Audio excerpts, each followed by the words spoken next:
sofre com depressão ou ansiedade? Ou conhece alguém da sua família, alguém próximo a você, que sofre com algum desses transtornos? Meu nome é Júlia Marcon, eu sou criadora do método Treine Sem Dor. E dentro do nosso estúdio, a gente trabalha com um exercício físico voltado para saúde, longevidade, bem-estar. E não tem como a gente falar de saúde, bem-estar e longevidade sem falar de saúde mental, porque elas estão totalmente correlacionadas, tanto a saúde física quanto a saúde mental. Inclusive, vocês sabem que a gente muitas vezes pode limitar os nossos resultados atingidos com o exercício físico, porque a pessoa às vezes está passando por alguma dificuldade mental. Então, é muito legal a gente poder trazer esse assunto aqui para o nosso podcast.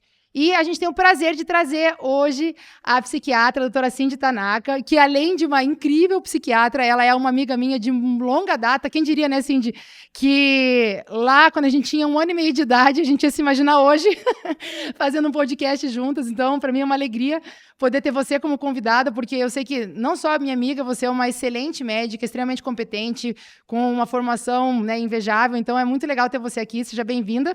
Obrigada. Realmente são 36 anos, eu acho, de amizade. E mais uma conversa, né? Mais uma das Depois nossas de tantas conversas, mais uma conversa. Mas hoje uma conversa mais... um pouco mais talvez mais séria, né? A gente já, na realidade, sempre permeou esses assuntos, né, Cindy? A gente conversa sobre inúmeros assuntos, mas essa questão da saúde mental, acho que me fascina, acho que fascina muita gente, mas você, especialmente, ficou fascinada por isso, né? Como é que foi esse processo seu dentro da psiquiatria? O que te chamou a atenção quando você decidiu estudar a mente humana? Então, eu acho que uma das coisas que mais me encantou na psiquiatria é que dentro da medicina, geralmente quando o paciente tem alguma dor, tem algum problema, a gente consegue ver num exame, a gente consegue medir a temperatura, a gente vê sangramento, vê uma fratura, né? E na psiquiatria a gente não consegue ver nenhum sofrimento, assim, a gente não consegue mensurar o que está acontecendo. Então, a psiquiatria é como se fosse uma tradução. Eu sinto como se eu estivesse, às vezes, traduzindo o sofrimento do paciente e também, às vezes, oferecendo um tratamento, vendo ele melhorar, e isso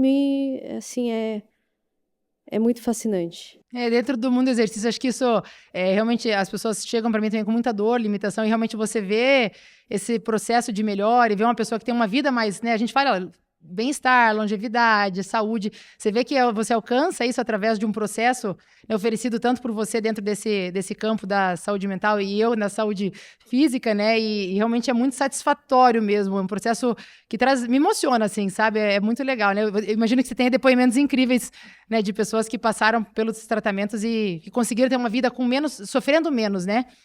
Eu acho que essa é a ideia, né, porque é muito difícil quando o paciente está num processo, por exemplo, depressivo, né, as coisas do dia a dia, da vida dele, se tornam muito difíceis. E conforme a pessoa vai melhorando, vê os objetivos, a alegria voltando, a alegria das coisas pequenas, eu não digo nem das coisas grandes, mas das coisas pequenas da vida, dos relacionamentos, né, que eu acho que eu gostaria que todo mundo conseguisse se sentir assim. Sabe Sim. que tem uma pessoa muito próxima a mim que tem depressão, né, e trata isso há bastante tempo, e ela me diz assim que você muitas vezes está enxergando preto e branco, e de repente você começa a enxergar colorido, e que isso não tem preço, assim. Então, para mim, quando ela me contou isso, a pessoa me contou isso, eu falei, nossa, que impactante, né? Porque a gente que nunca passou por isso, então eu acho que nós vamos falar sobre isso, né, mais para frente um pouquinho, mas quando a gente nunca passou por processos de ansiedade ou de depressão, é muito difícil você mensurar o que é isso para o outro que está vivendo, né, uma situação dessas. Então, para mim, quando ele falou isso, eu falei, nossa, é forte mesmo, né? Eu acho que tem muito disso, né? Quem nunca passou pelo sofrimento mental, muitas vezes tem muita dificuldade de entender por que está sendo tão difícil, por que aquela pessoa está sofrendo tanto, né? Então, eu sinto que às vezes não, que é o papel do psiquiatra, né? Fazer isso pelo paciente e também auxiliar quem está perto a entender e dar orientações de como ajudar aquela pessoa amada a passar por esse processo. Nossa, muito legal. E a gente estava falando, né, que o tema hoje é depressão e ansiedade.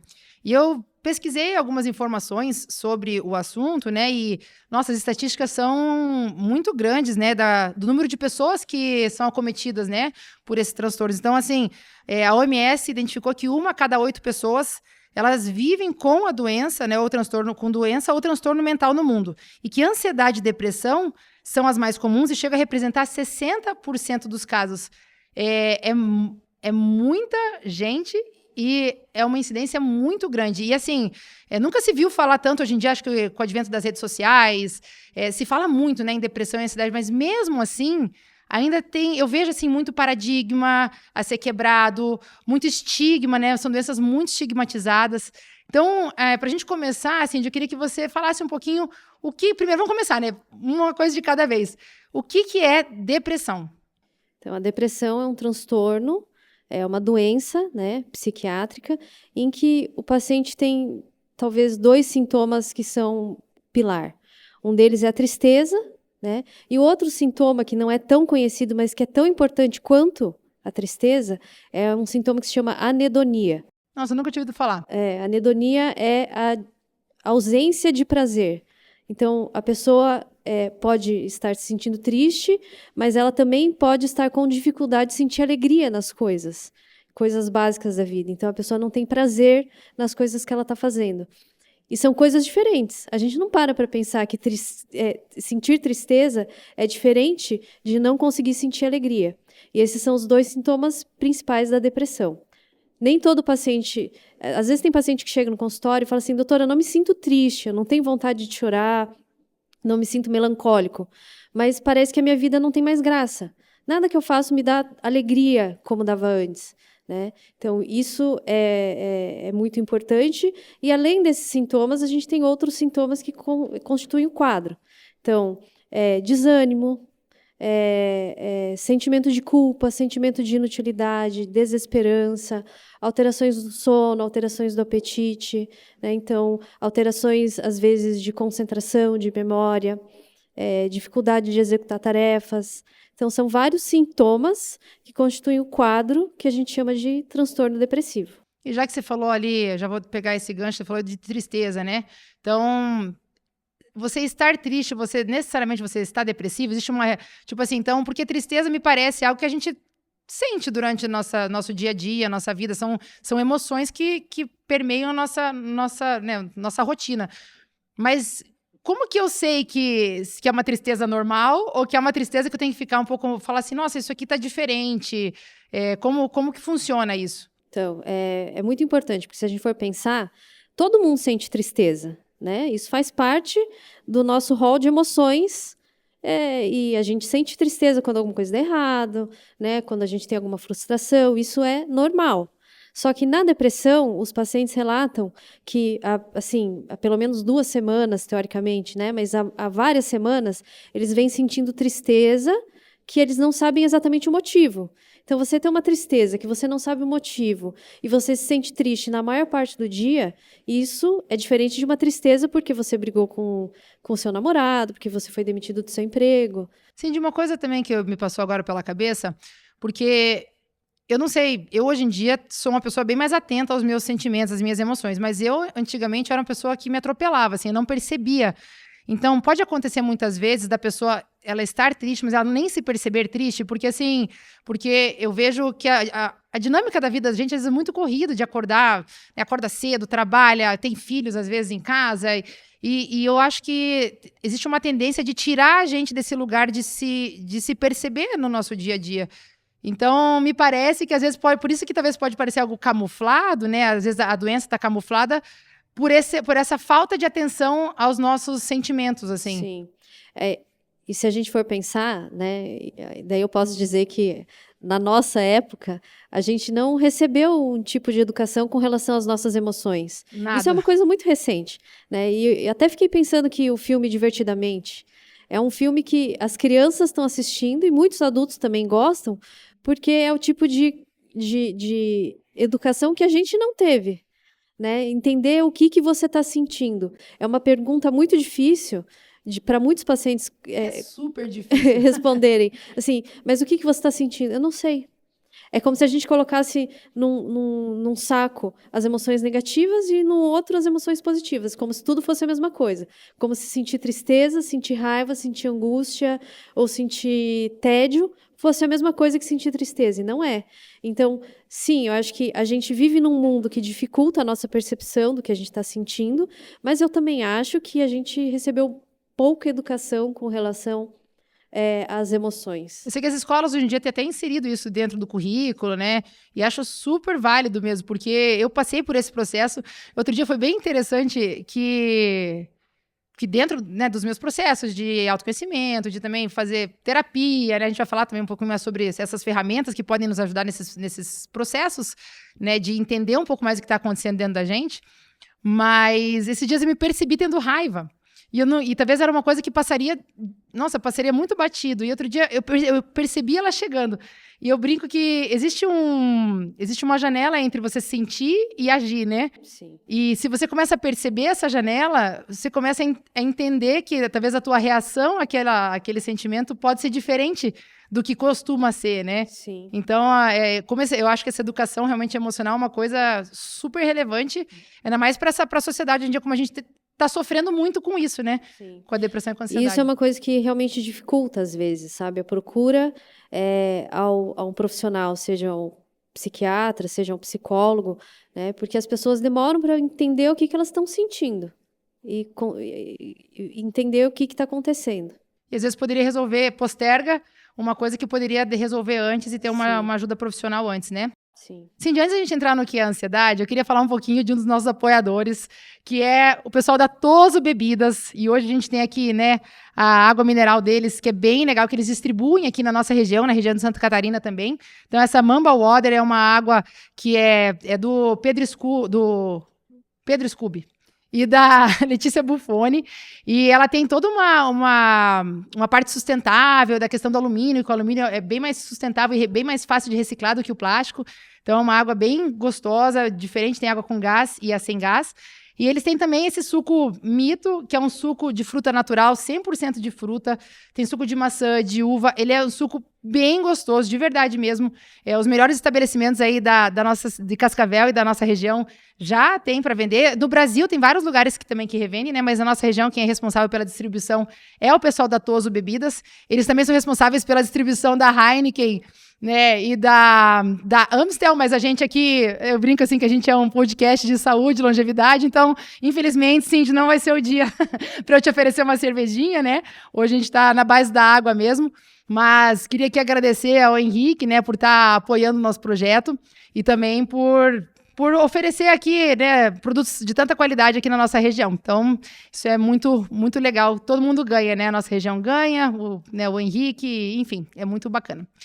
E também queria aproveitar para convidar você a seguir o nosso canal, a ligar a sinetinha aqui do lado para receber as notificações de quando a gente divulga novos vídeos, porque é só com vocês seguindo a gente que a gente vai conseguir alcançar o maior número de pessoas, vai conseguir divulgar esse trabalho e também vai conseguir atender a demanda, né? Porque todo esse projeto é feito para vocês, para a gente levar conhecimento de qualidade, para que vocês tenham mais saúde, longevidade e qualidade de vida, tá bom? Então, siga nas redes sociais, siga aqui no YouTube, no Spotify também e acompanhe os nossos próximos episódios.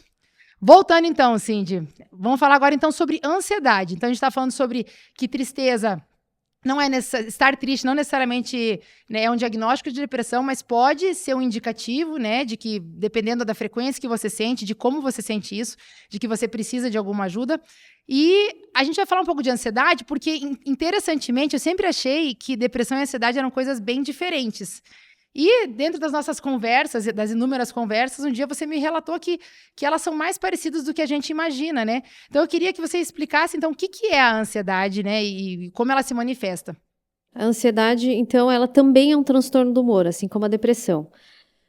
A ansiedade, assim como a tristeza é uma emoção que a gente sente normalmente, a ansiedade também, né? Então, o que é a ansiedade? A nossa preocupação com o que vai acontecer no futuro.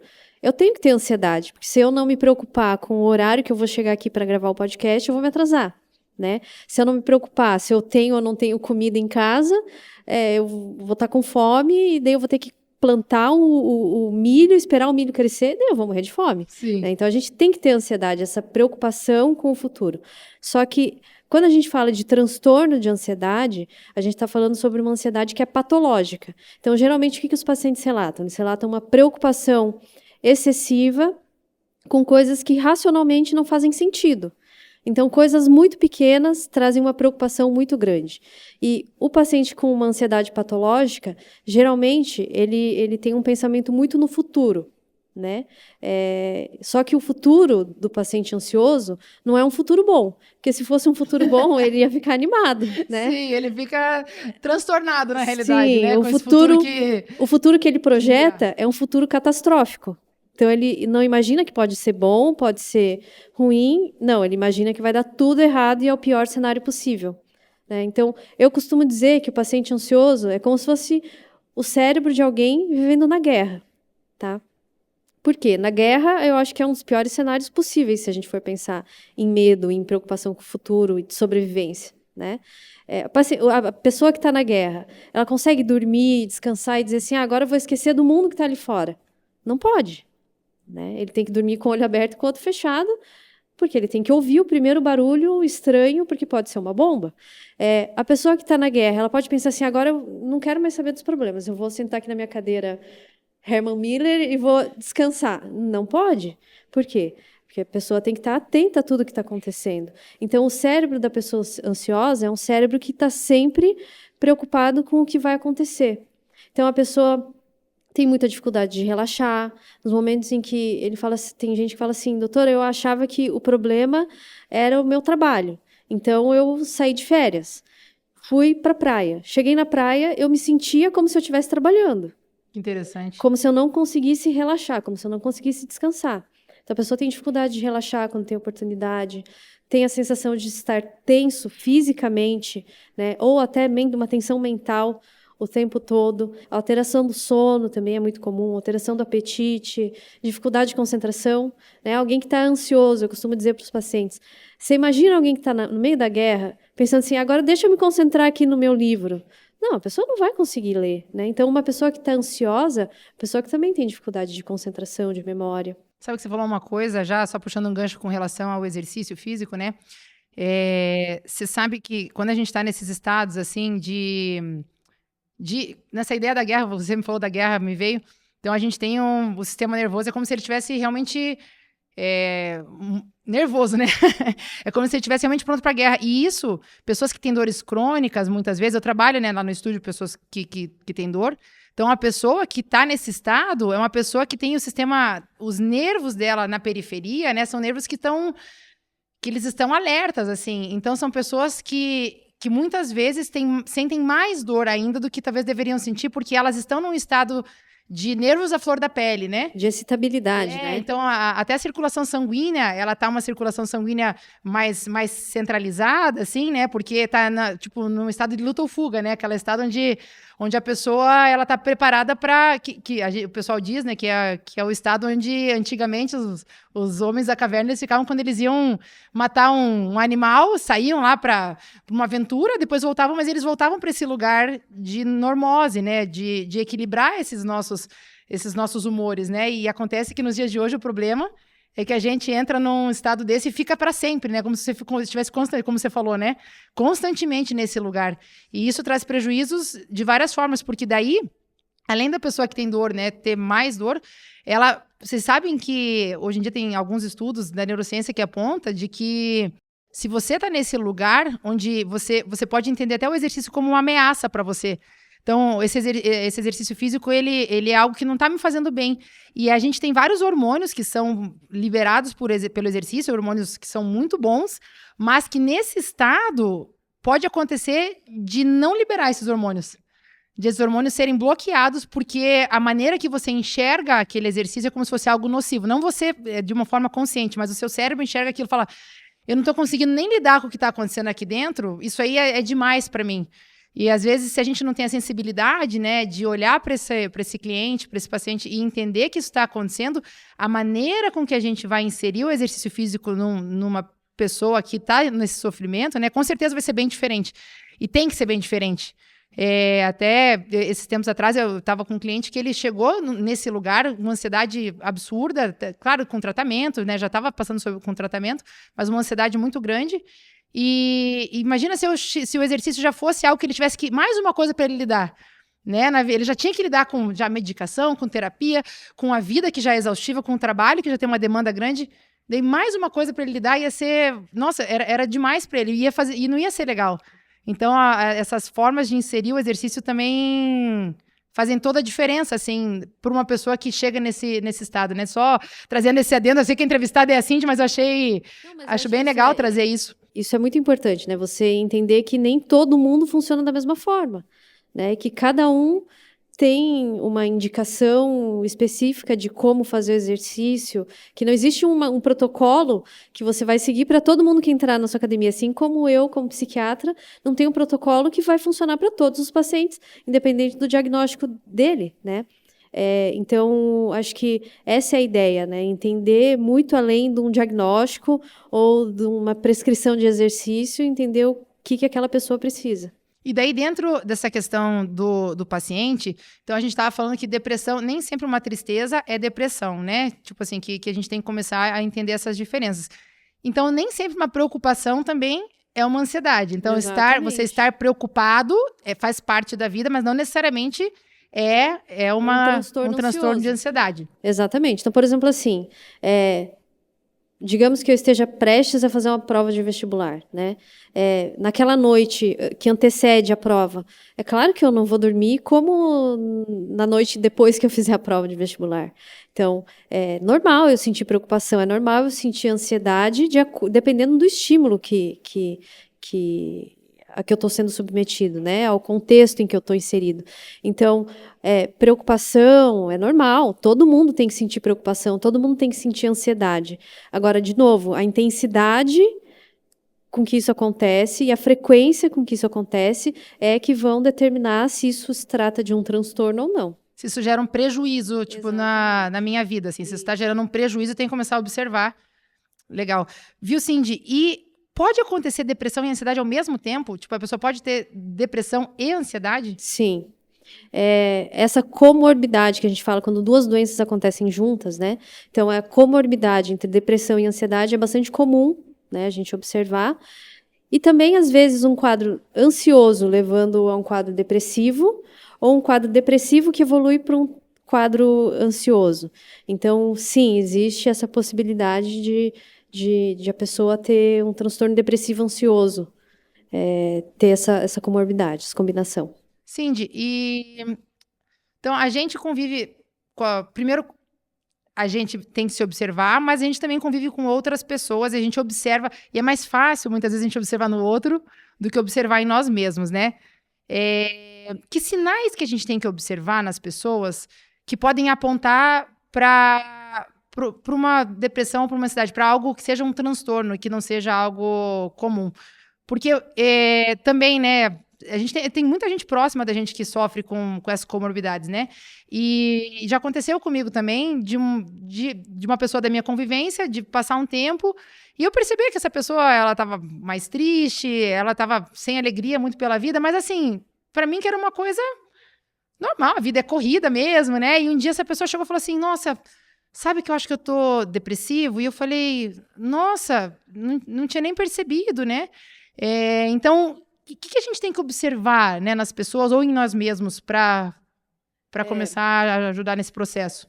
O difícil, né, é que tanto a depressão como a ansiedade, elas são doenças que a gente fala que são insidiosas. Então, não começa de uma hora para outra. Geralmente vai começando aos poucos e os sintomas vão evoluindo e daí a gente vai achando que, não, tá tudo bem, é só uma fase, tem um motivo, é por isso que eu tô assim, vai passar. E daí isso não vai passando, não vai passando, não vai passando e aí a coisa nisso já foram semanas ou meses. Então, é importante a gente observar mudanças de comportamento. Né? Então, mudanças de comportamento em que sentido? Aquela pessoa que sempre queria sair com os amigos, que sempre, quando encontrava com os amigos, estava feliz, que gostava de conversar, gostava de interagir, e de repente não quer mais sair, não quer mais encontrar com os amigos, não quer mais conversar, está mais isolado. Quando vai visita em casa, ao invés de encontrar com as visitas, ficar com a família, fica mais no quarto, né?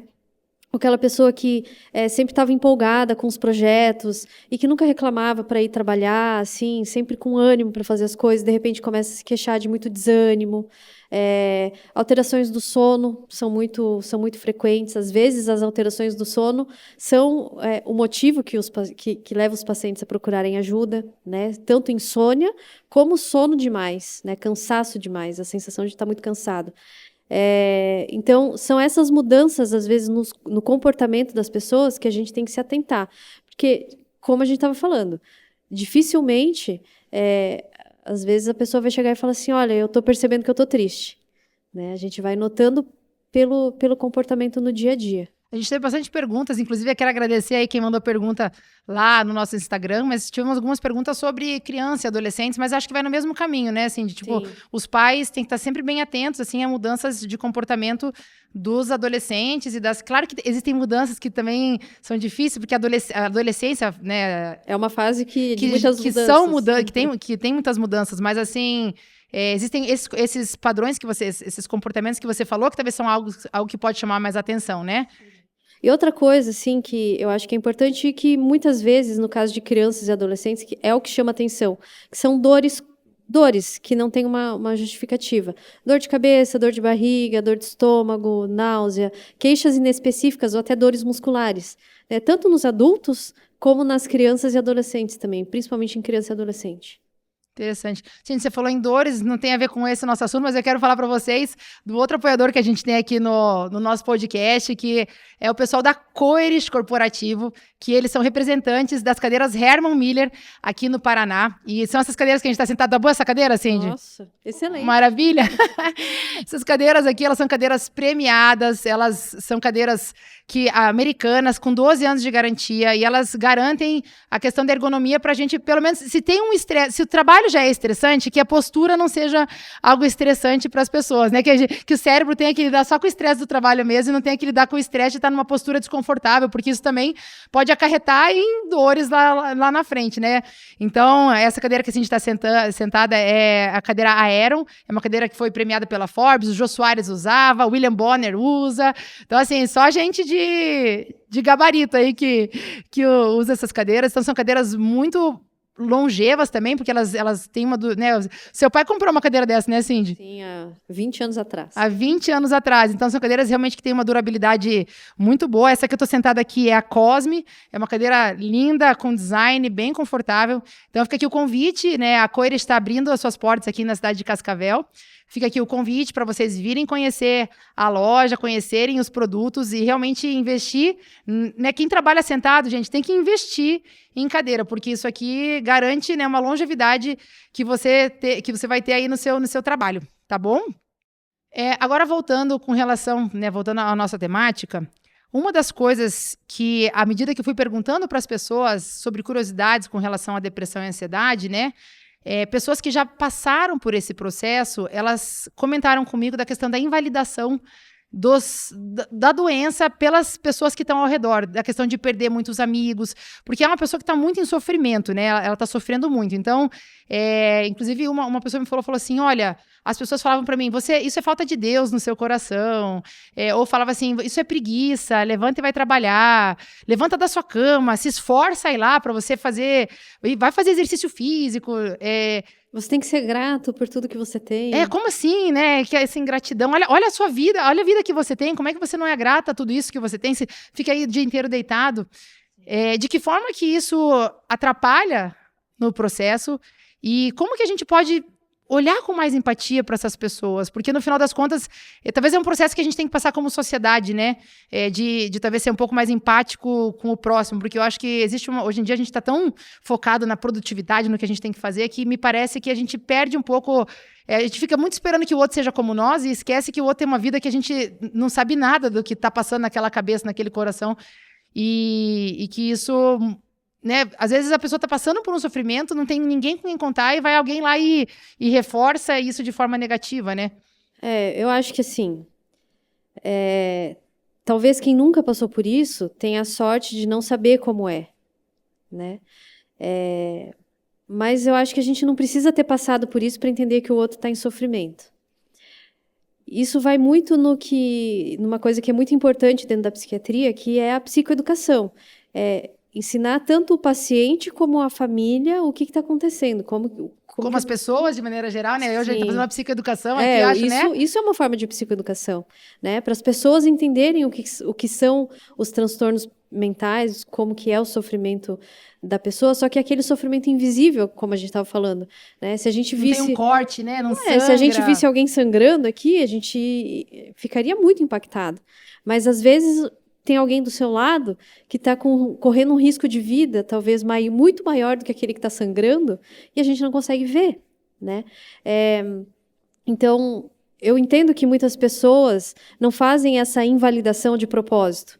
É porque elas simplesmente não sabem como lidar com a situação, que é uma situação muito difícil de compreender, porque não é algo palpável. Mas, claro que a invalidação só aumenta o sofrimento da pessoa, porque o paciente ele já tem aquele sentimento de culpa, ele já tem aquele sentimento de eu tenho tanta coisa, eu tenho tantas ferramentas, eu poderia estar fazendo isso, eu poderia estar fazendo aquilo, mas ele não consegue, não é porque ele não quer. Ele gostaria de estar se sentindo alegre, ele gostaria de estar se sentindo com vontade de encontrar os amigos, mas ele não consegue naquele momento. Né? É como se a gente falasse isso para alguém que sofreu um AVC, um derrame, né? E está com uma paralisia de um lado do corpo, e a gente falasse assim, viu, mas você tem que conseguir correr uma maratona. Como que você não consegue? Ninguém fala isso, né? Mas porque enxerga, né? Porque a gente enxerga. Você sabe que eu tive, há muitos anos atrás, uma crise de ansiedade. E é muito maluco, assim, como o corpo da gente vai falando, o sofrimento que isso traz mesmo, né? Então, eu imagino, depressão realmente foi algo que eu nunca tive, mas eu fico imaginando o quanto isso gera, né? Eu lembro que me dava dor de barriga, e me dava choro, um choro que não era um choro emotivo, não era um choro de tristeza, por isso que essa diferenciação, né? Não era um choro que eu tava chorando porque eu tava triste, mas era um choro que ele saía. Tipo, sem controle, e não parava. Então, é algo muito duro mesmo, que a gente precisa validar, né, mesmo, ou dar ouvido, talvez escutar as pessoas, né, já vai minha pergunta, né, o que a gente tem que fazer se a gente perceber que tem alguém ao nosso redor, que você sentiu que tá com alguma coisa, a pessoa não fala, às vezes, né, pode ser um assunto também delicado, como que a gente pode abordar esse assunto ou tentar ajudar essa pessoa que a gente observa? Eu acho que o principal de tudo é a gente saber se comunicar. Se a gente fica achando que o outro está assim, achando que o outro está assado, a gente não tem bola de cristal, né? Então, a gente tem que perguntar. Primeiro, pergunta, está tudo bem? O que está acontecendo? Estou vendo que você não está tão bem. Você precisa de ajuda? Né? E, às vezes, a gente não pergunta porque a gente tem medo da resposta. Ah, mas e se a pessoa começar a chorar, o que eu vou fazer? Sim. Né? Ou se a pessoa me disser que não está bem, o que eu vou fazer? Às vezes, você não precisa fazer nada, a gente não precisa ter respostas para tudo, a gente não vai ter respostas, mas a gente só precisa ouvir.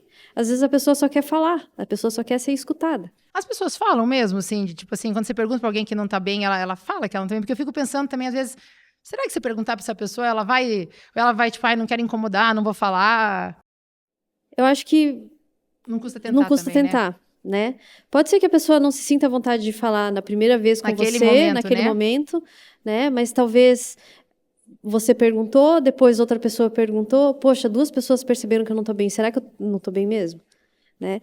Às vezes isso também funciona como um sinal de alerta para que a pessoa vá buscar ajuda. Ela pode não falar para você, mas talvez aquilo fique de alguma forma como uma mensagem de, olha, estou percebendo que alguma coisa não está legal. E em casa, assim, porque outra demanda também, tiveram outras perguntas com relação a isso. Como tem pessoas que não têm dificuldade de aceitar ajuda, né?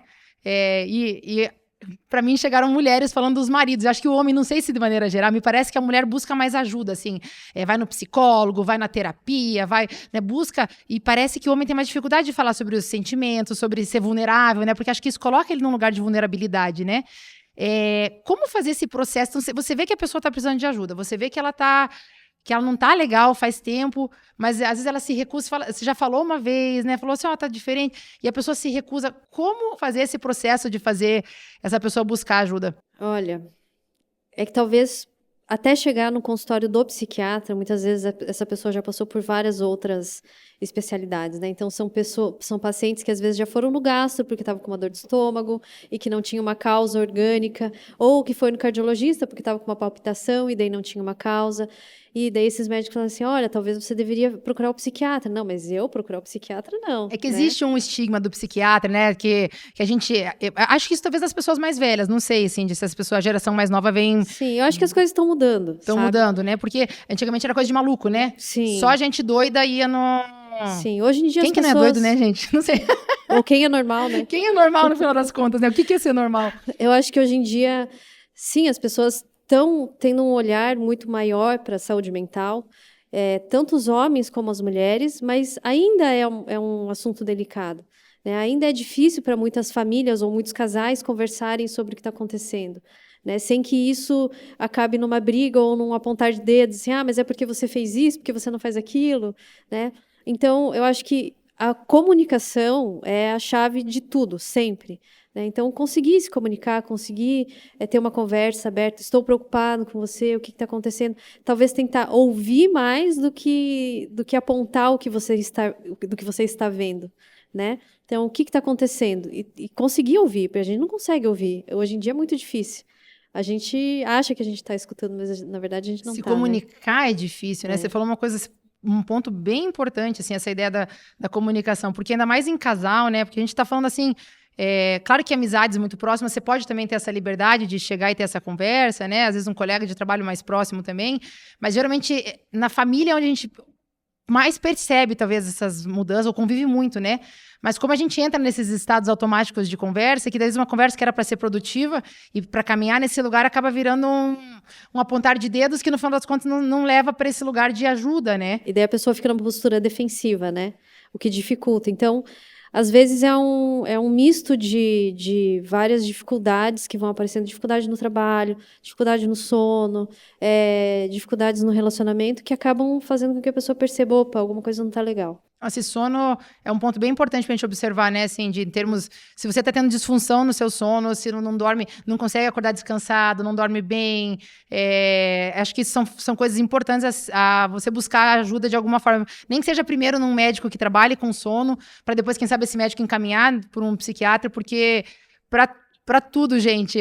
Vários processos acontecem à noite, né? Assim, eu quero ver se a gente traz aqui no programa também alguém especialista em sono, mas eu sei que muitas vezes é difícil a gente ter um desempenho no trabalho ou desempenhar outras funções no nosso dia a dia se a gente não dorme direito, né? Sim, com certeza. Cindy, agora nós vamos entrar em uma temática que eu acho que é bem... Não é que é polêmica, mas muita gente... Sobre o tratamento de depressão e ansiedade, muita gente tem preconceito, né, com relação a tomar medicação. Porque acha que vai viciar, porque acha que tem muita gente falando coisa por aí, né? E acho que o advento, hoje em dia, das redes sociais, da internet, trouxe muita informação, mas muita desinformação também, né? Então, assim, como é que funciona essa questão do tratamento da depressão e ansiedade? Primeiro, a pessoa se sentiu assim, quem ela tem que buscar como primeiro? É um médico? É um psicólogo? E depois, como que funciona esse processo do tratamento? Eu acho que o mais importante é, se a pessoa nota que alguma coisa não está legal, é procurar ajuda, tá? Independentemente de quem seja. Seja de um psicólogo ou seja de algum médico, né? Se esse paciente que chega até o psicólogo e o psicólogo identifica que existe algum transtorno psiquiátrico que precise, às vezes, de um diagnóstico, uma medicação, ele vai encaminhar para o psiquiatra, né?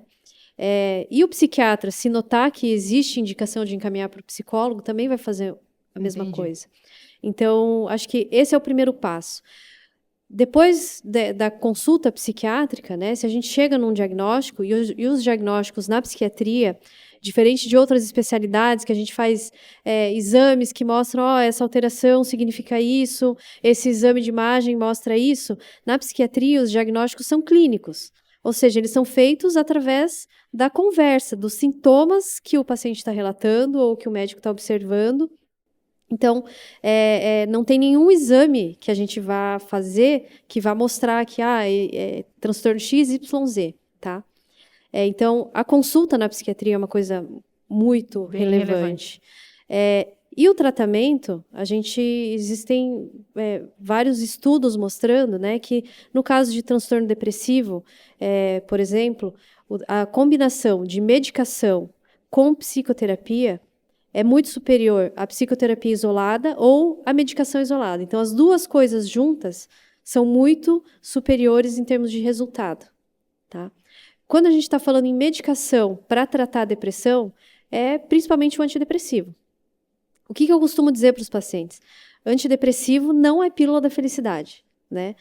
Tem gente que fala assim, mas eu queria tanto uma pílula da felicidade, né? Mas não existe, graças a Deus não existe isso, né? Por quê? Porque a gente tem que sentir tristeza, a gente tem que sentir preocupação, a gente tem que ficar irritado, a gente tem que ficar ansioso, né? Só que tudo na medida correta. E é isso que o antidepressivo vai proporcionar ao cérebro, que se tem motivo para ter tristeza, ele vai sentir tristeza. Mas eu também quero que esse cérebro consiga sentir alegria se tem motivo para ter alegria. Entendi. Eu quero que ele sinta preocupação, mas não preocupação o tempo todo, a ponto de não conseguir relaxar, não conseguir descansar. Mas se tiver motivos para preocupação, ele tem que se sentir preocupado. Então, esse é o objetivo da medicação.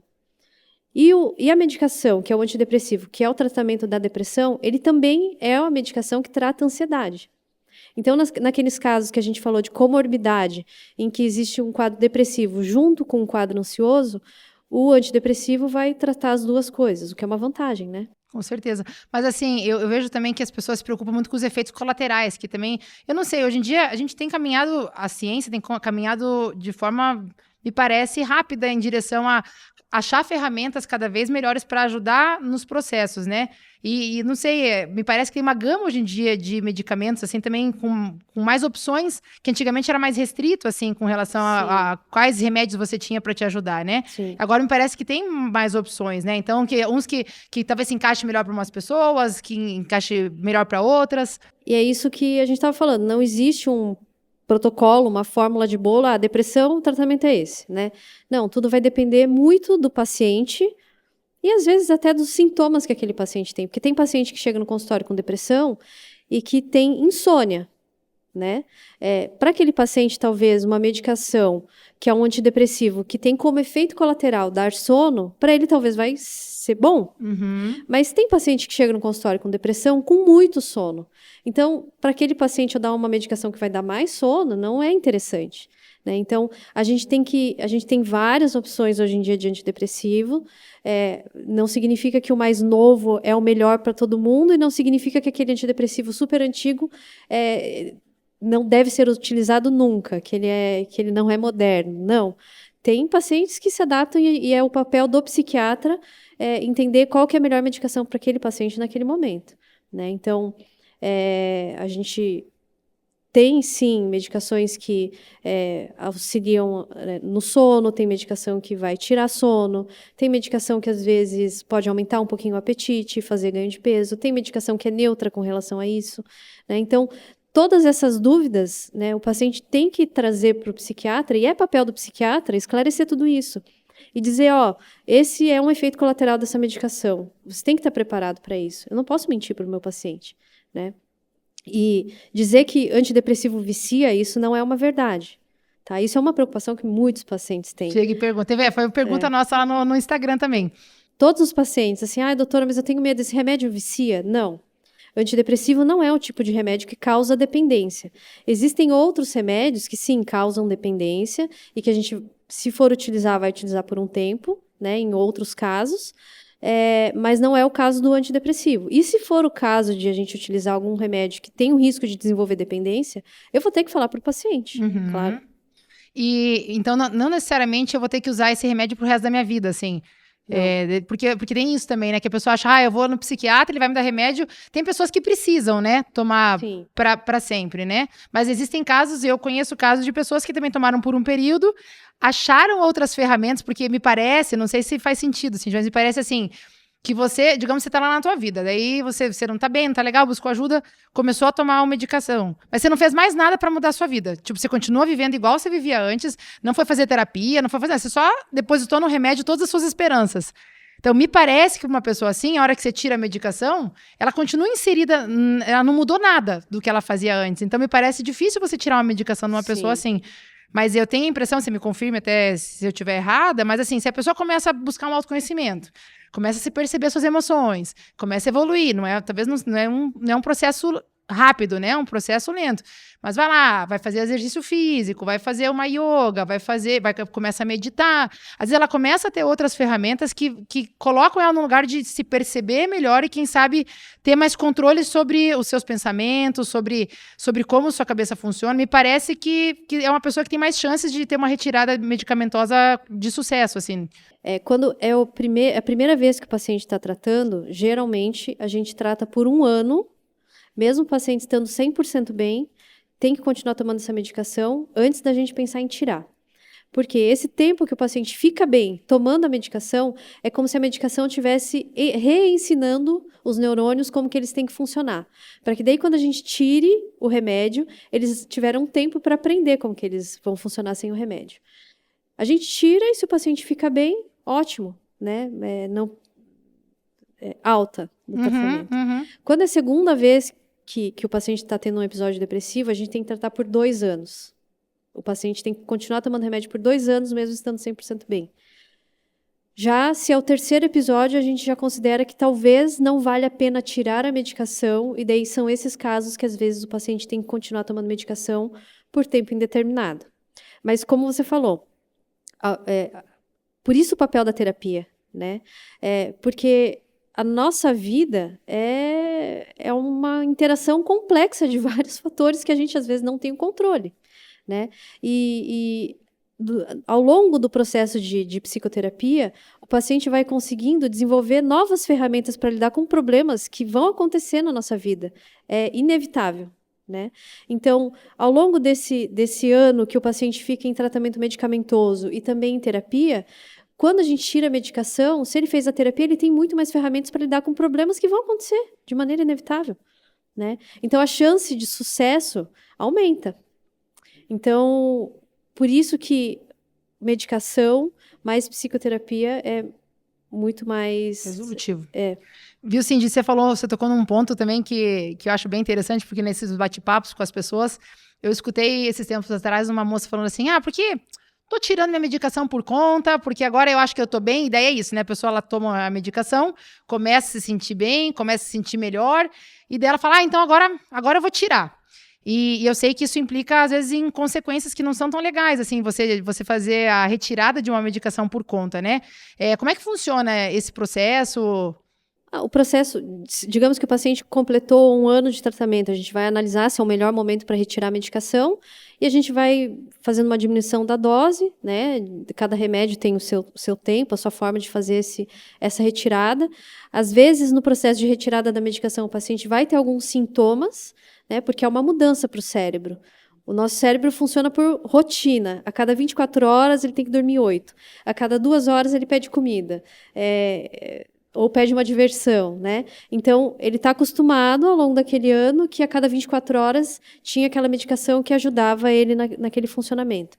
Então, no processo de retirada, ele nota que alguma coisa mudou. Então, pode ser que o paciente sinta dor de cabeça, pode ser que sinta um pouco de irritabilidade, mas tudo isso é transitório, né? E é esperado dentro do processo de retirada e também nem sempre é uma coisa sofrida. Só que tem que ser feito com orientação do psiquiatra. Por quê? Porque o psiquiatra vai saber se é o momento ou não de retirar essa medicação, ele vai orientar quais são os sintomas que podem ser esperados e como lidar com esse mal-estar, né? Então, não que a pessoa vai ter uma crise de abstinência, como algumas pessoas às vezes falam, ou que então vai ter uma recaída porque tirou o remédio de maneira inadequada. Não é necessariamente isso a nossa preocupação, né? Talvez os sintomas vão voltar se não for o momento correto de tirar a medicação, mas não porque tirou de uma maneira abrupta. Então, sempre, né, ter orientação do seu médico, nunca tirar por conta a medicação, assim. Sim. Legal. Cindy, e já estamos caminhando aí para o final do nosso bate-papo.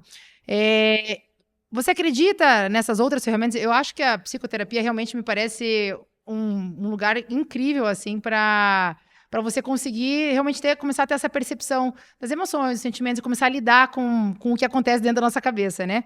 Mas existem inúmeros estudos aí trazendo a questão do exercício físico, né? Da meditação, da yoga, para melhorar, para ajudar nesse processo. Eu acho que é importante também falar para as pessoas que eu acho que existe um movimento aí falando assim, que como se vai fazer yoga que vai melhorar a sua depressão. E assim, não é assim que funciona. Na realidade, me parece que são ferramentas que podem vir a ajudar, porque assim, eu sou praticante de yoga e de meditação e eu acredito que isso traga esse efeito de introspecção, de se perceber. Mas que isso não exclui a necessidade de você ter um medicamento para te ajudar a sair desses estados muito deprimidos, não muito, né, mas deprimidos ou ansiosos. Como que você observa isso na sua prática clínica, assim? Eu acho que eu costumo dizer para os pacientes assim que tudo aquilo que te faz bem, que não te faz mal, continua fazendo, né? Então, o que é fazer bem e não fazer mal? Exercício físico. Exercício físico a gente tem inúmeros estudos e pessoas, estudos de caso, talvez, comprovando os benefícios do exercício físico. Eu sou uma pessoa que nunca achei que eu ia ser essa pessoa que diria que, olha, o exercício físico faz bem. Hoje eu consigo dizer com todas as letras, né? Então, exercício físico faz muita diferença, né?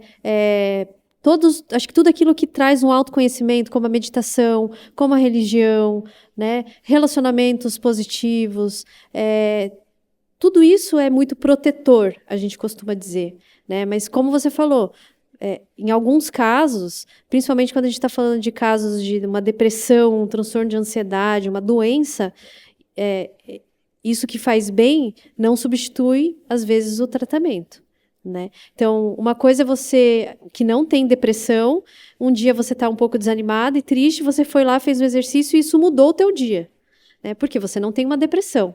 Talvez uma pessoa que tem depressão clínica, que está tratando, às vezes ela vai fazer exercício e isso não vai ser suficiente para tirar ela daquele quadro depressivo. Mas vai fazer bem? Com certeza, mal não vai fazer. Tá? Então, todas essas atividades, exercício físico, meditação, religião, praticar espiritualidade, relacionamentos, tudo isso é muito positivo, protetor. Eu queria aproveitar também, né, já que a gente já falou em yoga e meditação, em trazer mais um dos nossos apoiadores aí do nosso projeto, o Dr. Vicente Pissetti e a Daniela. Ele é médico naturopata, trabalha também com meditação científica, com yoga terapia. A Daniela, ela é psicóloga clínica, então eles oferecem lá no Instituto Ananda esses serviços que podem vir a agregar aí nesses processos depressivos e ansiosos, podem vir a somar nos tratamentos. Então, eu faço meditação, faço yoga lá com o Dr. Vicente e realmente me trouxe muitos benefícios no processo. Então, fica aqui o convite para você conhecer o trabalho deles. Então, são ferramentas muito legais que podem vir a ajudar nesses processos, né? Assim, de exercício também, né, gente? Treine Sem Dor, né? Lá no nosso estúdio, a gente, à medida do possível, traz, né, o estímulo apropriado para que a pessoa consiga caminhar junto para se sentir melhor, para cada vez ver mais a vida colorida, né, Cindy? Sim, com Porque certeza. É gostoso, né? Então é isso, gente. Cindy, queria te agradecer por esse bate-papo. Foi muito emocionante te ter aqui, sabe?